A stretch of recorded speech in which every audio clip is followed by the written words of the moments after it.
Andre walked into that boardroom and nobody looked up. Not once. He sat down, opened his laptop, waited for someone to acknowledge him. Nothing. He had the best idea in that meeting. He knew it.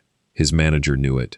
But when he finally spoke, people half listened, nodded politely, and moved on. Then David walked in late. Same company, same level, no extra credentials, didn't even apologize for being late. And the entire room shifted. People leaned in. People asked his opinion. People waited for him to finish before they spoke. Andre sat there thinking, what does David have that I don't? Here's what nobody told Andre, and what nobody has probably told you either. David wasn't smarter. David wasn't louder. David wasn't even better at his job. David had cracked something invisible, something that operates completely underneath the surface of every professional interaction you've ever had, and it has nothing to do with what you say, what you wear, or how impressive your resume is. It's a set of silent signals, and the people around you are reading those signals every single day, whether you're sending them intentionally or not. Right now, you are sending signals. The question is whether those signals are earning you respect or quietly costing you it. I need you to stay until the end of this video, because the fifth signal I'm going to share is the most powerful one, and most people never figure it out. Leave early, and you'll walk back into your next meeting exactly the way Andre did. This video is strictly educational content. Everything here is backed by real behavioral science and communication research. This isn't theory. This is how human beings actually process authority and credibility in real time. As Ralph Waldo Emerson once said, "Who you are speaks so loudly, I cannot hear what you say." You are communicating right now. Let's make sure you're saying the right thing. Now here's something most people get completely backwards about respect. They think it's earned through talking. Wrong. Research from UCLA professor Albert Mehrabian, widely cited in communication psychology, found that in interpersonal interactions, only 7% of perceived credibility comes from the actual words spoken. The remaining 93% comes from tone, body language, and nonverbal signals. 7%. You could have the most intelligent thing to say in any room, and if your nonverbal signals are broadcasting uncertainty, nobody will receive it. This is exactly what was happening to Andre. His words were strong, his ideas were sharp, but his body was telling a completely different story before he ever opened his mouth. And here is the part that should genuinely concern you.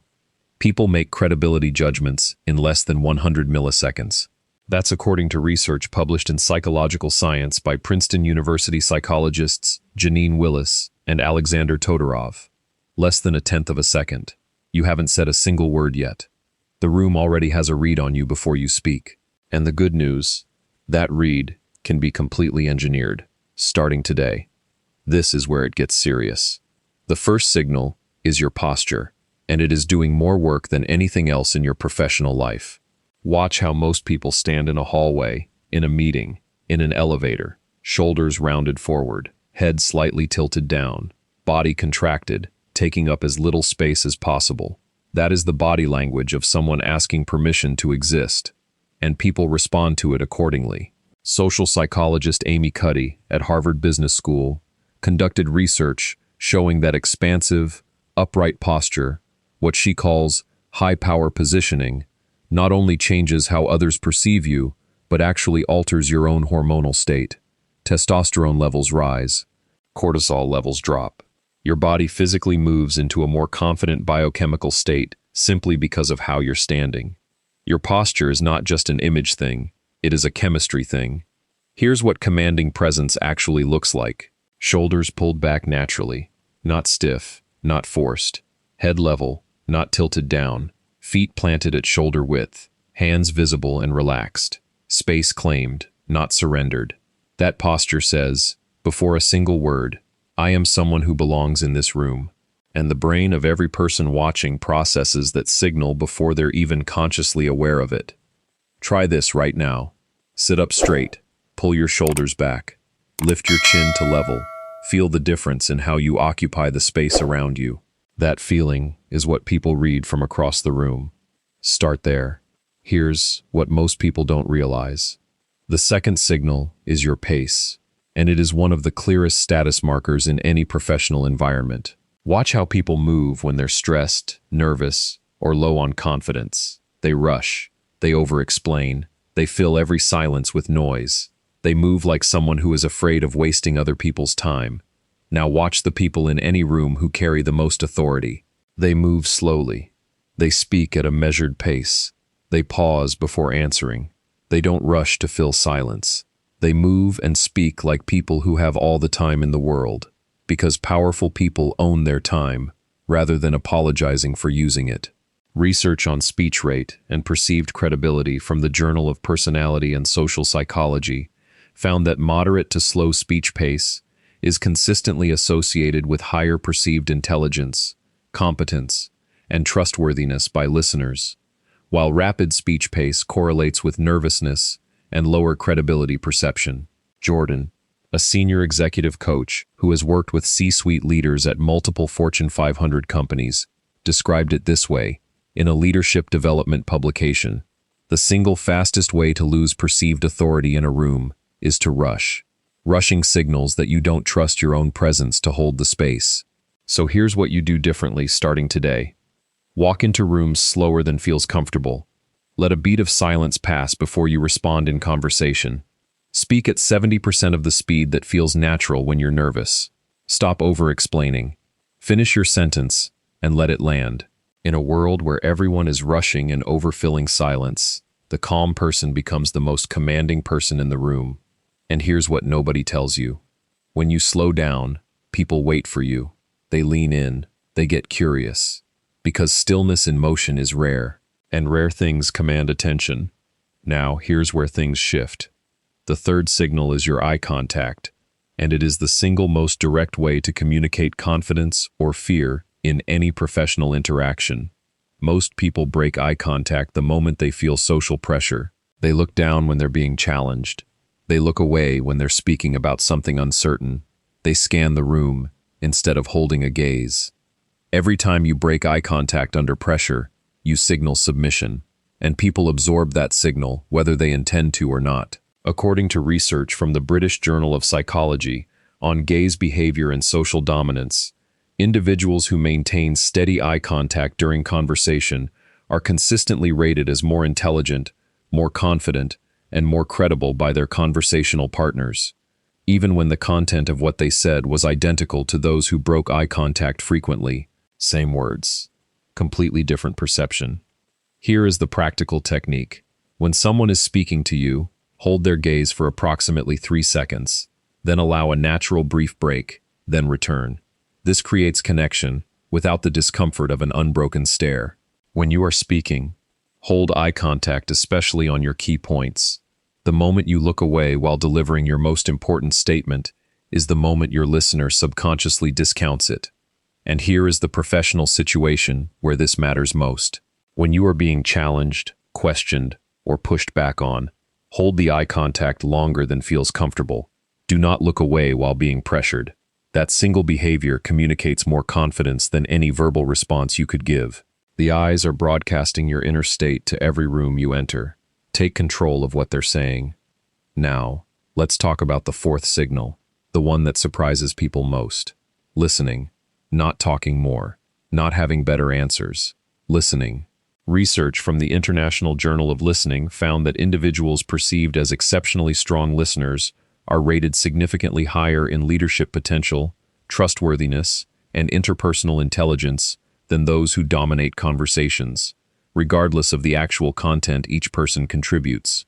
Think about that. The person who listens better gets credited with more leadership potential than the person who talks more. Here's why this works at a neurological level. When a person feels genuinely heard, truly listened to, not just tolerated, their brain releases oxytocin, the same bonding chemical associated with trust and connection. You are literally creating a chemical response of trust in another person simply by listening to them completely. And most people in professional settings never do this. They listen to respond. They're building their next point while the other person is still talking. They nod without absorbing. They wait for gaps to insert themselves. Real listening looks different. You face the person fully. You absorb what they're actually saying before formulating any response. You ask one follow-up question that proves you heard them specifically, not generically. You let silence exist after they finish, before you begin. When you listen that way, people feel it, and they associate that feeling of being genuinely heard with your presence specifically. They begin to seek out your company. They begin to value your opinion. They trust you before you've offered a single piece of advice. Listening is not passive. In a professional environment, listening is power. Here's the part I told you to wait for. The real secret. The fifth signal. The one that separates people who are respected from people who are simply tolerated. Strategic silence.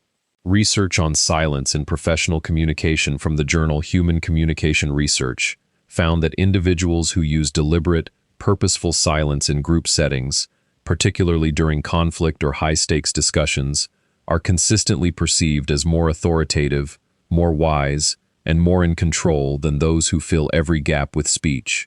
Here is exactly what this looks like in practice.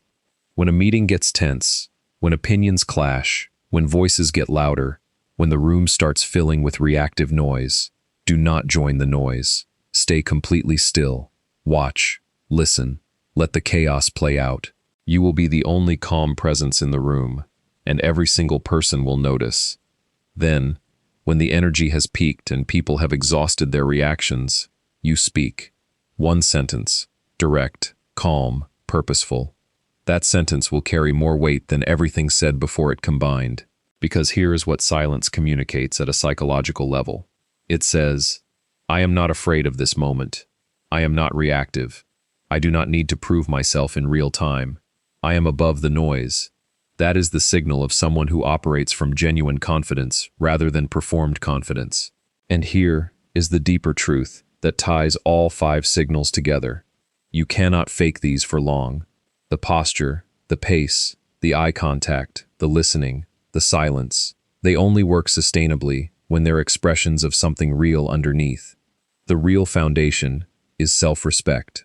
When you carry yourself with dignity, not because you're performing for the room, but because you have decided you are someone worth listening to, every one of these signals becomes effortless, natural, permanent.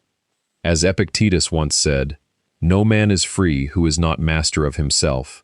Master the signals, master the silence, master the internal standard, and the respect will follow without you having to ask for it once.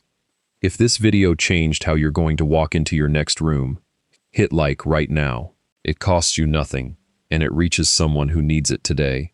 Subscribe if you want more real behavioral science and professional strategy that actually works in the real world.